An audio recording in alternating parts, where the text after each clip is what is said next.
We're so glad to see you. We're so honored as the ISO Center to co-sponsor this event. I'm going to give a brief introduction and let you get to the main event. So a few years ago, I received a request from a university press to review a manuscript. It was on queerness in Southern fiction, which you all know is my jam, so of course I said yes. Manuscript reviewing can be a bit of a gamble, but in this case, I hit the jackpot. I found All Y'all, Queerness in Southern Fiction. Smart, insightful, canon-expanding book. That it referenced my own book so kindly was just icing on the cake, but thanks, Heidi. In my reader report, I wrote that All Y'all, quote, opens up new ways to think about the intersection of queerness and Southernness, and talks about all the specific approaches: queer ecology, queer kinship, queer futurity, Afrofuturism, food studies, the Southern Gothic, post-humanism, melancholy, and queer history. It includes popular fiction, genre fiction, and television to expand the boundaries of text that lie at the intersection of Southernness and queerness. I cannot recommend this book enough. It's out in the world, outside, waiting for you to buy it and get the signature of the author, so please do. I got to meet Dr. Siegrist at Queer Faulkner a couple of summers ago. And once I met her, I understood more about the qualities that made this book so great. Dr. Siegrist is from Huntsville, Alabama, received her BA in psychology from the University of Chicago, an MFA from the University of the South, and a PhD from the University of Virginia in 2022. She has worked as a bartender, a writing tutor, a bookshelver at a public library, a writing coach, a research assistant in a lab, an editor, and, as you can see here, right, advisor and coordinator of a Young Writers Institute.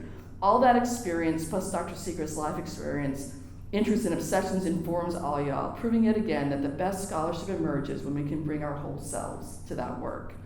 Her presentation today is entitled A Crowded Table. Please join me in welcoming Dr. Heidi Siegrist.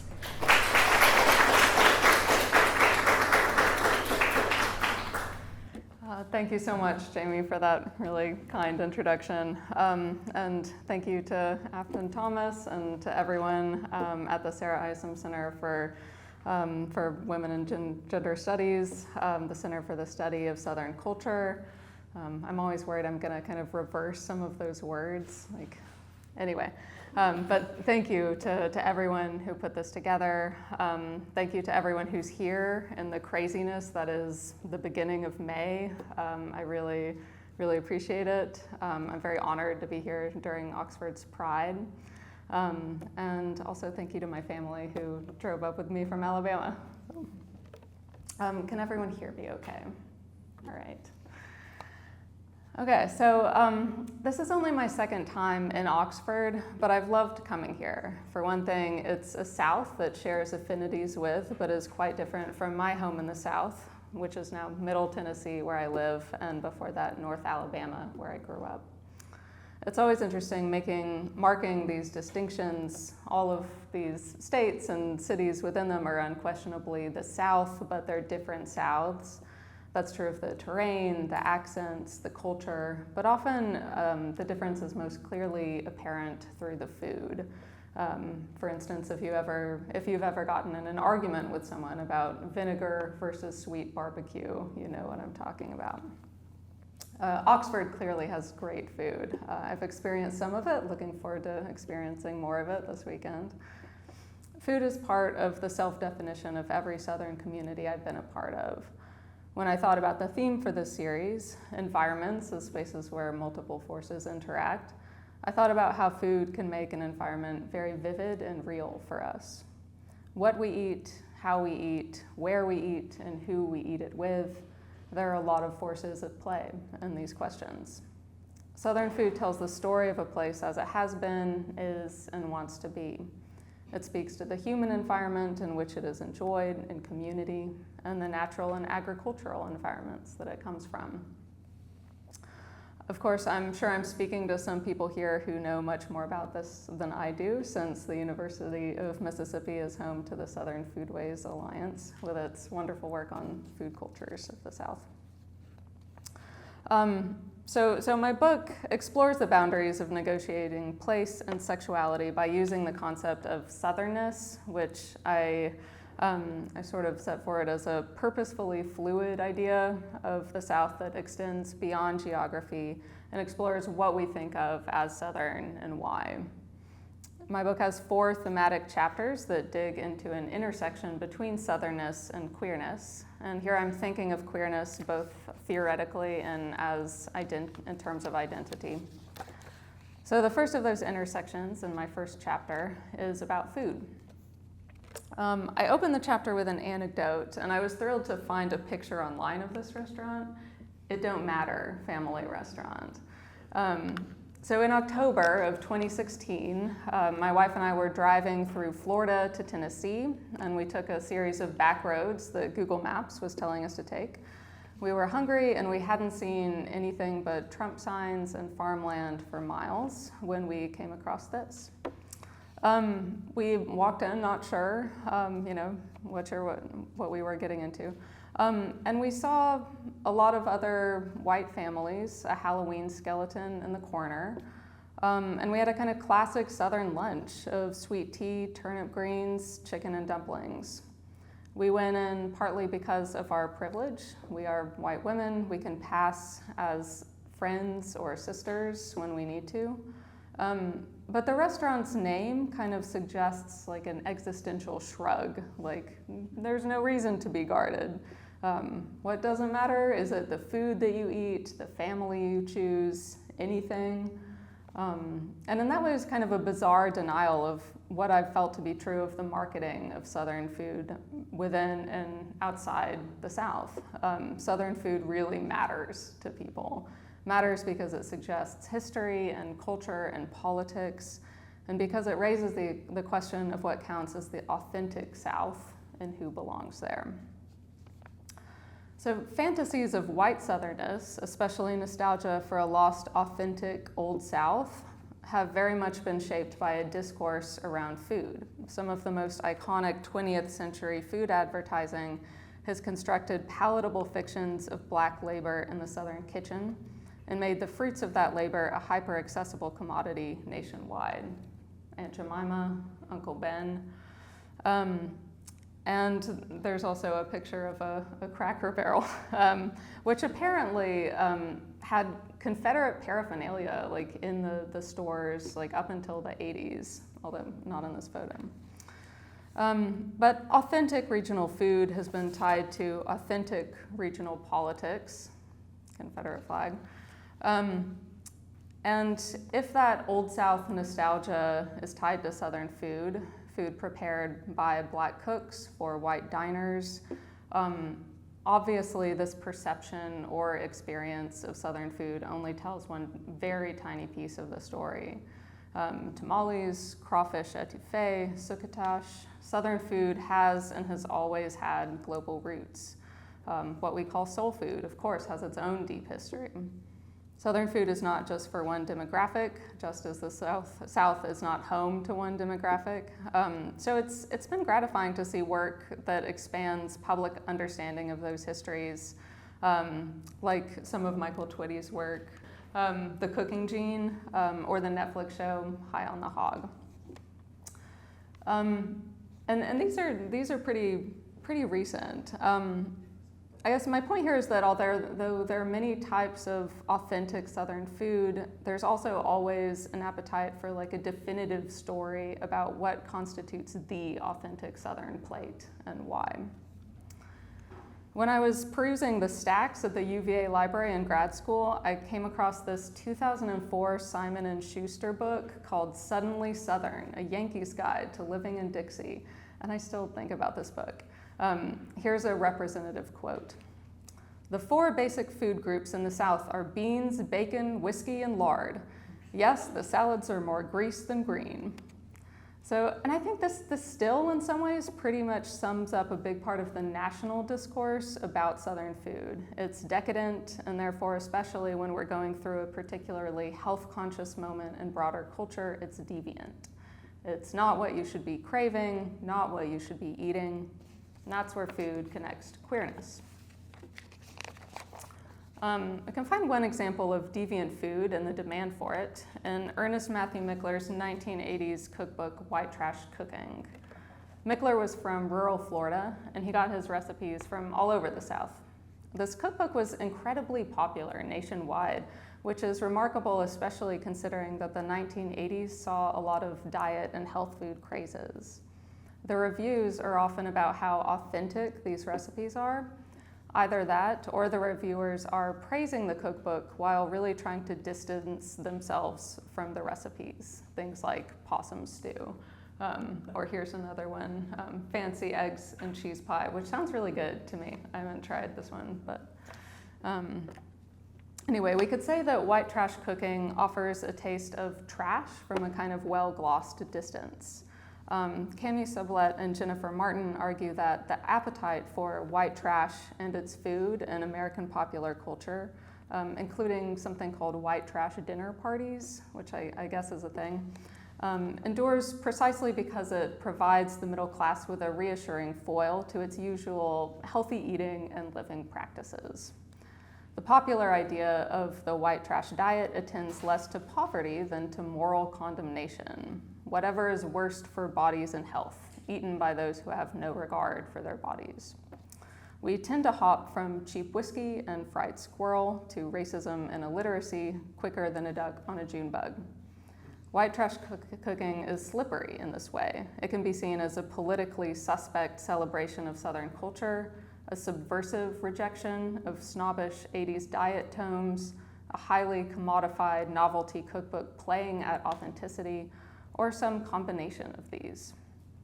If its reception is any indication, it satisfies appetites for Southern deviance from a safe distance without provoking much critical engagement with those appetites. But to have a real appetite for the foods in white trash cooking, rather than merely an interest in culinary slumming, is to be really white trash, backward, disposable, perverse. Tying value to eating practices is a way of determining which bodies matter and which are disposable. An urgent question also in considering queer histories. Mickler was openly gay. He died of complications from AIDS in 1988, the same year his second book, Sinkin' Spells, Hot Flashes, Fits, and Cravens, was published. Within that title lurks an unsettling suggestion of queer precarity in the midst of the parodic celebration of trashy Southern eating. Queerness is also about having the wrong appetites, perverse, pleasure-seeking, immoral, and unhealthy. And those two concepts, immoral and unhealthy, have long been linked in American culture. So in the works I turn to in my book, we see Southern food linked to perversity and therefore to queerness. Our most Southern environment is also paradoxically a queer environment. So I explore queer Southernness in food through three texts: Mickler's cookbook, Fannie Flagg's novel Fried Green Tomatoes at the Whistle Stop Cafe, and Dorothy Allison's story collection Trash. Fried green tomatoes and trash are concerned with appetite in every sense of the word, as sexual desire, alimentary craving, and market demand. As different as these two texts are, they both layer and slide among these different appetites. Moreover, there is a nesting doll quality to eater and eaten in these texts. The character who harbors a queer appetite for the wrong kind of food or sex looks like a tempting meal to characters interested in a juicy story from a self-righteous distance. The reader, accordingly, finds herself indicted by this storytelling dynamic, making visible the way our storytelling practices are shaped by market demand. When we read, we participate in larger cultural appetites. Perhaps for the belle serving up a simpler moonlit world on a silver platter that masks the black labor behind the tasty morsel, and perhaps for the white trash that buoys middle-class moralism. These texts lead us into such familiar fantasies of Southernness by way of our stomachs. Ruth and Itchy in Fried Green Tomatoes begin their romance over biscuits, fried chicken, and honey. And Allison's unnamed protagonist seduces women over red velvet cake before anything else. These texts solicit the reader's interest in queer hungers to invoke and to either critique or linger within disavowed expressions of Southernness. Where we think we're reading about characters' deviant desires, we find ultimately that we're reading about our own appetites for stories of the South. To give you a little taste of my chapter, I'm going to be giving excerpts from my sections on Flagg's and Allison's work. Although the deviant appetite in these works isn't always politically progressive, they do ask us to consider, I think, how our appetites for certain stories take shape. Ultimately, in both works, queerness as abstraction and embodied experience begets a more nuanced view of Southernness, just as Southernness begets a more nuanced view of queerness. So let's start with fried green tomatoes.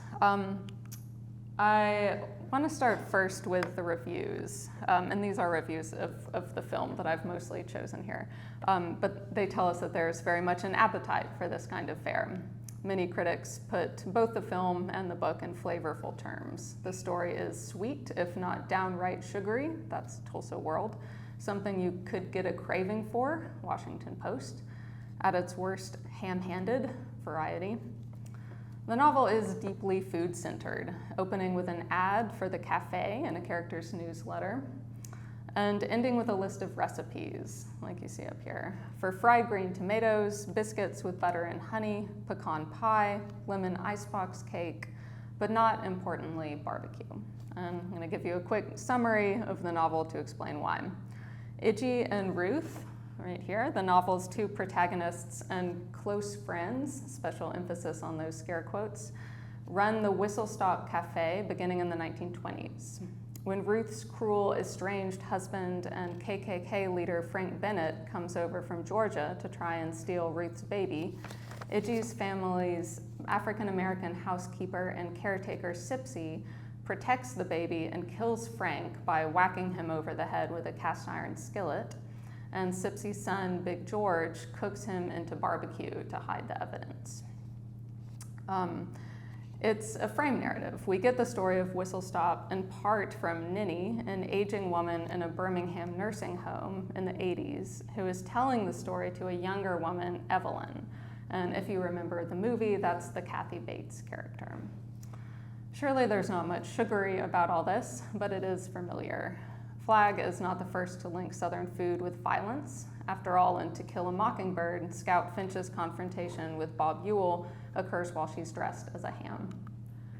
Maybe the best Halloween costume. Fried Green Tomatoes is a weird novel. And in my book, I argue that the project of consuming the Southern story in just the right way is an impossible one for the novel's principal characters and its implied reader, who gaze back in time from the vantage point of the flavorless, antiseptic space of a Birmingham nursing home. Although perverse appetites for indulgent food and for stories trafficking in racial and sexual otherness are crucial to building a distinctive Southernness in the novel, the deviant morsels on offer, violent blackness, white queerness, must finally be disavowed in the project of making Southernness appear palatable, that is to say, heteronormative, racially innocent, and even calorie-free. But to either celebrate Fried Green Tomatoes as a subversive queer novel or to dismiss it as a problematic piece of Southern fluff is to miss a crucial piece of the story. The text's formulations of queerness and Southernness are inextricable, connected by way of starkly racialized deviant appetites. There are two environments at play in the novel. The Birmingham nursing home of the 80s, where the story is told, there's Evelyn talking to Ninny, and the small town of the 20s, where the story happens. Community is built around food in both spaces. In the nursing home, Evelyn and Ninny are always eating together, often mass-produced candy or fast food like Taco Bell, which is Ninny's first time eating foreign food. And in Whistle Stop, Ninny remembers the women at the cafe serving up homemade, homegrown Southern fare. We can see how these two environments shape the novel's nostalgic quality. As a true Southern town, the charm of Whistle Stop is that it is always already dying, always threatened by the sterility of late capitalism. The nursing home Rose Terrace, by its very name, is an imitation of the real terrace that once housed the Southern Belle. And Ninny, a rather sweet-looking old lady in a faded blue flower print dress, a woman living on dreams, is a pale imitation of the real Southern lady, long gone. Food, though, and the story's tastes elicits, is a way to keep that Southern small town alive. Whistle Stop is co-constructed by Ninny and Evelyn through story. These are both white women, and the novel also enlists an applied white reader with an appetite for nostalgic and flavorful white Southernness. Ninny's kind of paternalistic racism is abundantly clear, but like everything else that comes out of her mouth, it's figured as adorable or at least excusable because it's quaint, belonging squarely in the past. As readers, when we're removed a degree from Ninny's storytelling to Evelyn, we occupy a modern temporality, a space of objective knowledge, of unsullied appreciation of the clearly glimpsed past. Of course, this very conception of history is another fantasy offered to the reader, another way to claim distance from the past. It's not exactly a fantasy of simpler times that we're offered through Ninny's Southern storytelling, however. In fact, the whistle-stop of her memory is markedly queer, although she never uses anything like that term. At Ninny and Evelyn's first meeting, Evelyn is eating a Butterfinger when Ninny first introduces the murder that drives the novel's action. She says, "Itchy was a character, all right, but how anybody could have ever thought that she killed that man is beyond me." Ninny believes for some reason that it all started on April Fool's Day of 1919, during which Itchy, at this point a child, comes to Sunday dinner with a rather phallic prank. Her finger presented in a box with a hole in it. As everyone is eating cobbler, she announces out of a clear blue sky that she will never wear a dress again. And then she goes and puts on her brother's clothes. Ninny's vague linkage of Frank Bennett's murder, Itchy's gender expression, and April Fool's Day dinner connects sweetness and hunger, queerness and violence, sexuality and play, connections that overflow from the diegetic world on the current of the near rhyme of cut off finger, Butterfinger. In a pivotal romantic scene, Ninny tells of how Itchy leads Ruth on a picnic, inducting her into secret knowledge by sticking her hand into a hole in a tree and coming away covered from head to foot with thousands of bees. By the time she had gotten back to Ruth, almost all the bees had flown away, and what had been a completely black figure was now Itchy, with a jar of wild honey. Ruth, who has slid down the tree onto the ground and burst into tears watching this spectacle, is still shaky when Itchy tells her that, "I just wanted us to have a secret together." After they've eaten the fried chicken and biscuits, as happy as anyone who is in love in the summertime can be, Ruth is so overcome as to appear physically spent, and the suggestive honey pulled from the tree coats their decadent meal. It's difficult not to read this as an erotic queer moment. It's also one in which Itchy, in pursuing queer pleasure, becomes literally covered in blackness. A blackness that, while not covering the more passive feminine Ruth, certainly touches her as she shares with Itchy the food Sipsy has packed. This is not the only time Itchy is covered by blackness. Later in the novel, we find that she's been moonlighting as Railroad Bill, Whistle Stop's Robin Hood, throwing food from passing trains to the needy. As a vigilante hero, she takes on radical hungers in blackface. Ruth's son, whom Itchy helps to raise, recounts the day he learned of Itchy's secret identity. Aunt Itchy was still drying her hands and face. The sink was full of coal dust. Their son has, until this point, believed that Sipsy's grandson, Artis, is the culprit, based on his being about the right size and, of course, black. It's also the case that the quiet queer coding of the word aunt to refer to Itchy slides into the historical use of that word to refer to black women. The rationale for Itchy's choice is unclear. Why is she doing this in blackface?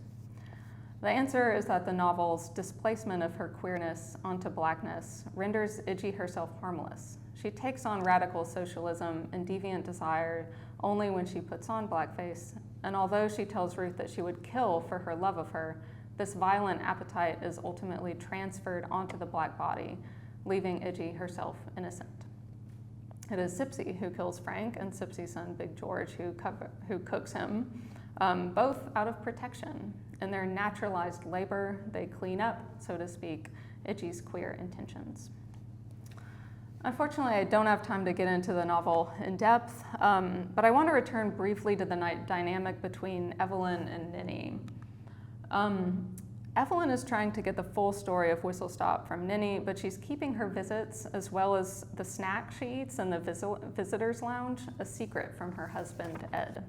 As this covertness suggests to the reader, fully sinking into deviant Southern stories and food is hardly healthy. The novel's conclusion presents an additional problem. To situate the complicated legacy of Whistle Stop firmly and harmlessly in the past, Ninny must eventually fade away completely, but in death, she upsets the narrative structure.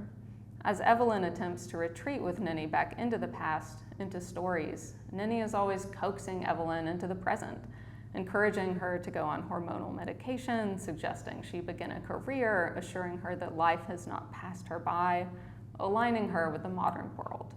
In this way, the source of their intimacy is also its unraveling.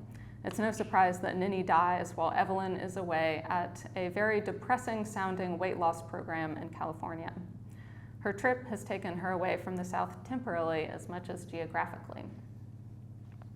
I'm going to pivot here briefly to the movie, which is maybe better known than the novel at this point. It's a beloved feel-good movie of the 90s. And to me, this suggests a market all too hungry for queer Southern deviance that might slide somehow into a normative nostalgia for the innocent small town. Like the novel, the fraught construction of a palatable white Southernness is at the heart of the film, which accomplishes its project simply by erasing much of the plot line.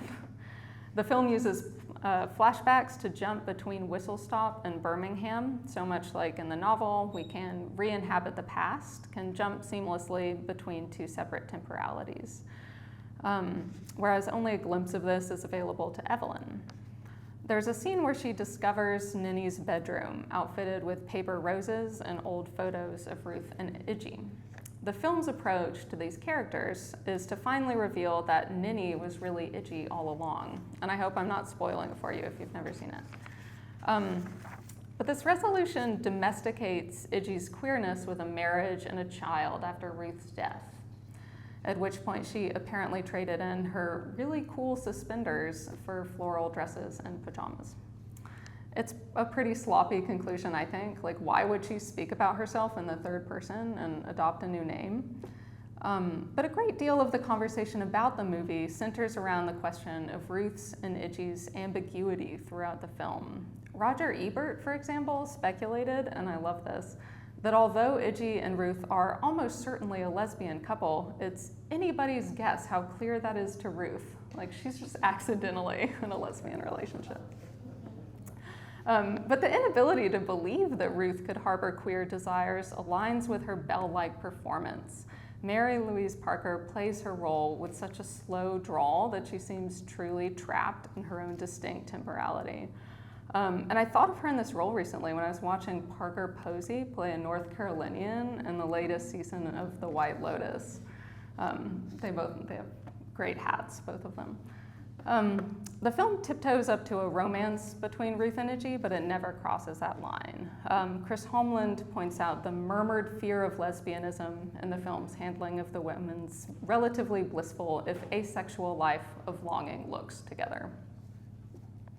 This murmured fear is also the film's attitude when it comes to race, which presents the Black citizens of Whistle Stop as perfectly happy to live in friendly service to the whites, except for those pesky KKK visits.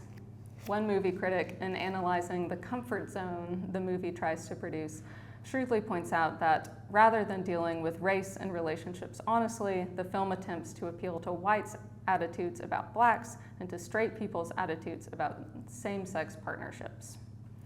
The movie successfully, I think, caters to an appetite for a heteronormative white Southern nostalgia and stirs up an appetite for social justice. John Edgerton categorized fried green tomatoes as one of many food Southerns, a genre dealing with food in the South that turns on matters of race, class, gender, and sexuality. He suggests that such a movie can make us laugh, cry, rage out of the theater, ready to right the wrongs. I love that phrase, food Southern, because food, not just eating it, but eating in community, absolutely raises questions of regional social justice. The movie tiptoes around what queerness and blackness mean in the small Southern community, and it's messy with a lot that's unresolved.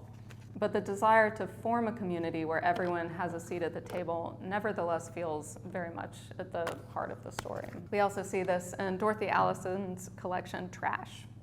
Yeah, I love this picture of Allison on her motorcycle.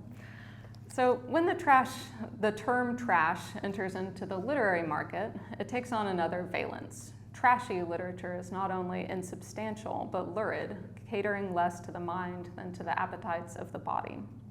Trashy Southern literature certainly points to perversion. Dorothy Allison openly embraces these associations in this collection. As Jamie Harker writes of Allison and her circulation within feminist presses, the line between literary and trash was permeable. How to blur the line between literary and trash, it's not just a question of the market, but of identity and having the courage to claim all that we are. For Allison, I love this quote, trying to figure out what kind of pervert I really was, it is a feminist issue. In the collection's repeated return to scenes of performance and storytelling, reception and readership, Allison critiques the desire for an exoticized, sensationalized white trash Southernness and celebrates perverse queer and Southern appetites. Her stories call into question the logic by which some desires are deemed worthy of validation, certain normative forms of lesbianism in this case, as a means of living a feminist life, while others are condemned, kinky sexuality, hunger for Southern food, as a way of disavowing racism, poverty, and political backwardness. But no matter how rich the overlapping ground between her visions of queerness and Southernness, Allison's narrator can't resolve her disparate identities and communities into a longed-for harmony. Trash holds for her the subversive potential of a radical feminist and a woman deeply influenced by her Southern upbringing, but her communities are too culturally separate for the narrator to bring these two identities together in an inclusive political project. Sexuality in these stories is often framed through the lens of food and hunger. The women who surround the narrator have an appetite for a fantasy of Southernness, but only, as in Flagg's novel, from the safe distance that storytelling provides. Sexual desire, however, demands a closer intimacy, and queer appetites, through the metaphor of food, call into question arbitrary lines dividing proper from improper, healthy from perverse. In her sexual exploration, Allison's narrator embraces the deviant appetites through which she can claim her own Southern queer identity, but she often finds that her desires are regarded with contempt and fear. Likely the most remarked upon story in the collection is A Lesbian Appetite, which depicts the narrator's many cravings for both sex and food and invokes the possibility of a radical, loving, inclusive Southern community. The bulk of the narrative depicts preparation for the Southeastern Feminist Conference, which is all about good food and good lesbians. The narrator is helping her wholesome femme girlfriend Lee, who looks like the mother in a Mary Cassatt painting, host the conference. After spending an agonizing day chopping mountains of vegetables into bite-sized pieces for hungry vegetarian feminists, the narrator ends up sharing a yoo-hoo and a dream of barbecue with a butch woman after Lee disappears to flirt with another woman over the benefits of macrobiotic cooking. The implications here are clear. The divisions over what lesbians are allowed to eat, look like, and want are laughable. For the narrator, however, these rules are deeply ingrained. She feels that her desires are bound up with a white trash identity that signifies unworthiness. When she gets tired of Lee's health food regime, she secrets herself away to read Carson McCullers and eat a Snickers bar, a poor substitute for a moon pie and shame and homesickness. Health consciousness can function as a form of class oppression, just as feminist ideals of sexual expression can function as a form of censorship. The narrator's depictions of finding joy in different kinds of sex and foods, what sweetens one's mouth and feeds one's soul, suggest a freedom to be found in refusing to read or be read in terms of a singular identity, and rather embracing a multiplicity of hungers. But as critics have pointed out, Allison refuses in A Lesbian Appetite to align herself with one queer identity. The story describes a lesbian appetite, many lesbian appetites even, but not the lesbian appetite. The same could be true of the story's depiction of Southern appetites. As Jamie Cantrell writes, the story is expansive in the possibilities it suggests, illustrating how lesbian hypervisibility might ideally accommodate other forms of sexuality and enable new conceptions of national subjects through the regional. The story ends on the narrator's dream of a utopian potluck, a big and heterogeneous group comprising both the narrator's feminist community and her big North Carolina family, where everybody is feeding each other and the narrator is free to follow the bliss of her many appetites and have a little taste of everything. Of course, this utopia is only a dream. It's a private dream, a vulnerable, intimate one that seems to lack the market appeal of the funny stories of Southernness that the narrator tells in a bourbon-facilitated drawl elsewhere in the collection. Allison is keenly aware of market appetites. As she wrote in a 1988 letter, most lesbian fiction sits on the shelf like stale white bread. Her work has been so vital to the growth of queer fiction in the South, and it stirs up hunger for a better vision of queer Southern life. But crucially, it also acknowledges the ways that such a hunger often goes unsatisfied. In my book, I make the argument that a Southern environment in literature, film, or popular culture is often also a queer environment, deviant and perverse atmospherically as well as sexually in some way. But we don't live inside the Southern Gothic. The Souths of our actual lives are quite different. I do think, though, that authors like Flagg and Allison have something to teach us about forming community. They give us a way to imagine the table where Southern and queer go together and always have. They remind us of the complicated stories inherent in Southern food, the many ways those stories have been told, and why it's important to keep telling them.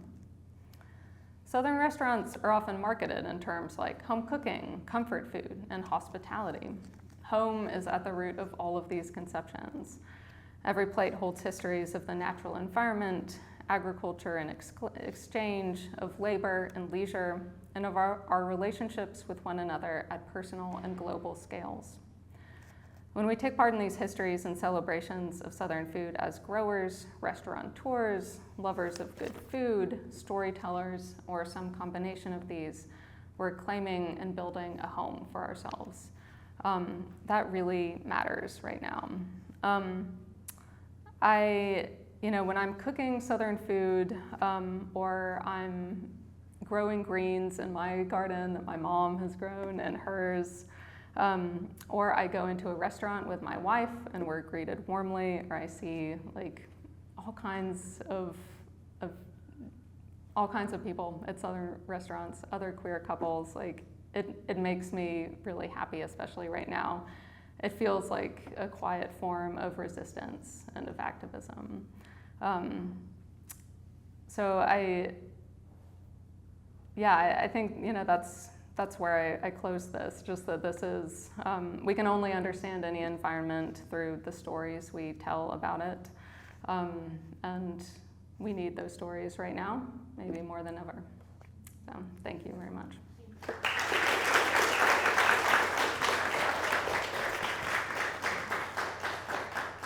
Yes, you there. So at a Southern buffet, would you choose pecan pie, red velvet cake, or banana pudding with vanilla wafers? Starting off the Q&A with the hardest question. I think I would go with pecan pie and a little bit of banana pudding. That's my answer. Yeah. So I was thinking about you were saying with fried green tomatoes, and you were talking about the book, but you were talking about a scene with the beekeeping and stuff like that. Mm-hmm. It is impossible not to read this scene as queer, and then of course the movie performed the impossible and tried to do that scene. And I don't know. So I was wondering though, in terms of like late '80s, early '90s films that are like based on books that are kind of heavily queer and lesbian. So thinking about like The Color Purple. Mm-hmm. And I was wondering if I just offer that one out to you, The Color Purple, can you kind of riff on anything with that? Because I know like with Celie cooking for Suge and other things like that. I mean, I think with that one in particular, like the defanging of the queerness, it's as though we can really only kind of tackle one delicate issue at once, right? And so if it's race, it can also be queerness. but, and also I think the epistolary is so important to that text, and it's a kind of intimacy that really can't be reproduced. I mean, even when she's not writing to Shug, just the various forms of intimacy in the novel, I think are hard to translate onto the screen, even if there is an intention to kind of keep the queerness there. And in terms of food, I don't know. That's a really interesting question. I mean, because she brings Shug back to health by cooking for her, and there's also kind of so much of a kind of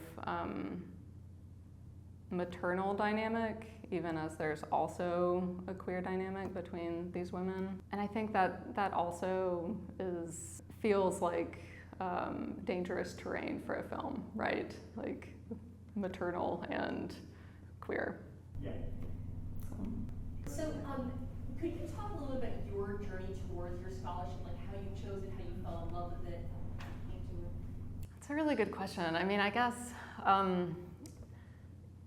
in college, like I went to college in Chicago, and it was the first time that I had the first time I'd lived outside of the South. And I was really astounded at all the things that people just like assumed were true because I was from the South. Like at one point, a friend who was not trying to be mean, but asked if people wore shoes in Alabama, you know? And so that's where I got interested in what is the perception of the South outside of the South. And I started reading more about the South at that point, but I wasn't really thinking about queerness as part of it until, I don't know, probably just reading novels after college just for pleasure and kind of getting a sense of what deviance looks like, you know, why, how is queerness represented, and then just sort of feeling that overlap between how people have often seen queerness and Southernness.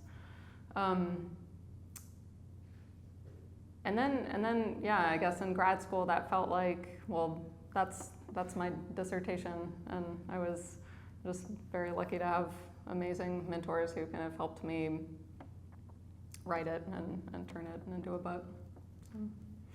Yeah.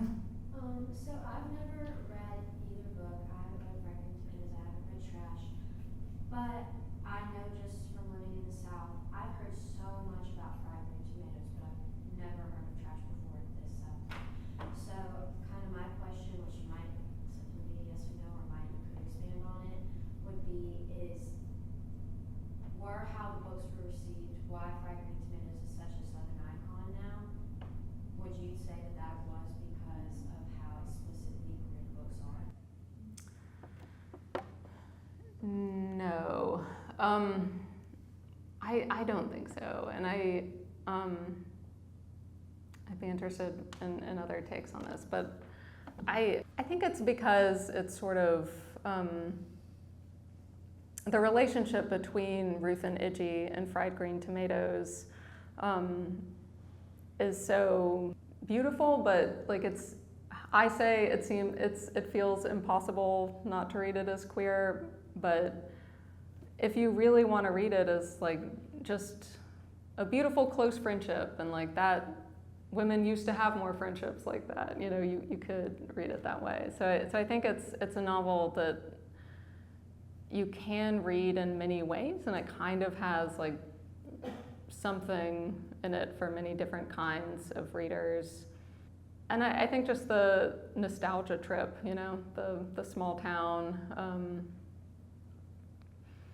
and the whole kind of food Southern thing, this is a movie that kind of shows a community rallying together to fight for civil rights in relatively kind of tame ways. Yeah, it's just very kind of appealing in the 80s and the 90s. And for trash, like, it's a great collection, and it's definitely much more kind of explicit about, like, it's about lesbians, but it wasn't like a runaway bestseller turned into a film in the way Fried Green Tomatoes was, because it's not telling that same story. It is much more just like women kind of unapologetically being exactly who they are. So yeah, I don't think there was or is still as much of a demand for a collection like Trash as there was for something like Fried Green Tomatoes. Can I just add, it's a nostalgia trope in ways more than just imaginative, right? Because the Fried Green Tomato Cafe exists. It's in Juliet, Yes. Georgia, where it filmed. So you can literally go there and eat and imagine you're among Iggy and Ruth in that way. So I wonder, so I guess a question for you, Heidi, is have you thought about that space of Juliet, Georgia as a kind of third environment that continues to perpetuate kind of this appetite or this hunger? That's great. Yeah. I think so, in the same way that something like Dollywood participates in a hunger, or Disney World. These like they exist as very commodified spaces. They are kind of artificially constructed, but we can buy the experience of Ruth and Iggy, and the book is pretty clever in really inviting that. I mean, it has these recipes in the novel, and yeah, so you can make them, and it's not at all surprising that the Whistle Stop Cafe would like actually exist, because of course it would. People want to sit at that table. Yeah, I would love to read something about that third space. Yeah. Mm-hmm. I just want to jump on that, because you can also go to the Irondale Cafe outside of Birmingham, which is based on her aunt's cafe. That's what she used, that she ran with her female lover. Yeah. So it's like, and you can go, and they sell fried green tomatoes swag in there. Of course, I've been for that pilgrimage, right? Like, you see that moment, but it's very industrial. Like, Right. There's like, because it was a place where the railroad came through, so there are 5 huge lines, like where all the trains came through, and that is not the kind of like small town nostalgia that comes out in the film. So like, when you add that to it, there's all these multiple kinds of layers of sources of where they're going. Yeah. I was thinking, this kind of piggybacks on that though. So when we think about, like, we talked about some vectors on race and whatnot, how that obviously would think Southern literature and Southern queerness. But I mean, one's called Trash and the other's called Fried Green Tomatoes, which fundamentally, whatever the Threadgills think of themselves, they are not a low class family in that town. Mm-hmm. They are an established family in that town, even if outside of that town they may not be. So I was wondering where class factors into some of your discussions, if you might want to kind of riff on that. Mm-hmm. But then I was also thinking about, you showed us like the white trash cookbook, using that term, which was apparently a huge seller. Mm-hmm. So apparently there is some cultural cash to the idea of like people wanting to, I don't know, experience low class life per se.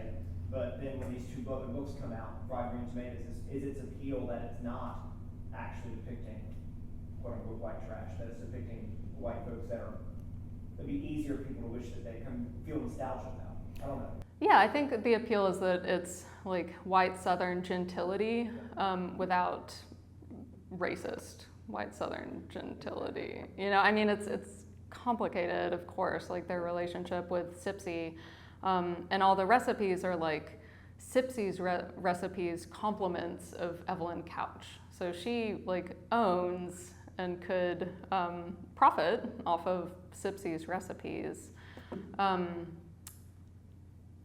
But yeah, I think there's so many anecdotes in the novel that are about the Threadgood family kind of like helping Sipsy's family, So yeah, the class component is like white Southern wealth used well. Whereas in trash, it's very much about kind of how much that narrator like has a lot of complicated feelings about her family, but like pride in her, just her history for what it is and her strength is definitely one of those feelings. And to have that kind of constantly erased or having people to try to like raise her out of being trash is, you know, painful over and over again. But also white trash cooking, I mean, the cover of the cookbook, the woman sued for her image. Yeah, because he did not, I think, get permission to use this image. Yeah, so yeah, very, very complicated around issues of class there. Because, you know, some of the recipes are from his family, some are from people who he doesn't know super well. Yeah. Mm-hmm. I was wondering, do you use food do you teach some classes, and how does food help in talking about gender and sexuality, queerness, in terms of your students' experiences of that? Do you center food as a way to, like you are, talking about these issues? I wish. No, not really. I've taught Southern literature, but I have not taught a class on food or food and queerness in the South. Nothing like that intersection. But I do just like, for whatever reason, tend to attune to descriptions of food and whatever I'm reading. So in my Southern lit class, like, we would often end up talking about food. It was one of those ways into like getting them to think about what do we mean when we say the South? Like the students come in thinking like, oh yeah, like I know what the South is, but very quickly they're having huge disagreements about what states count as the South, what kind of food counts as the South. So it helps them think critically about that, I think. Thank you all.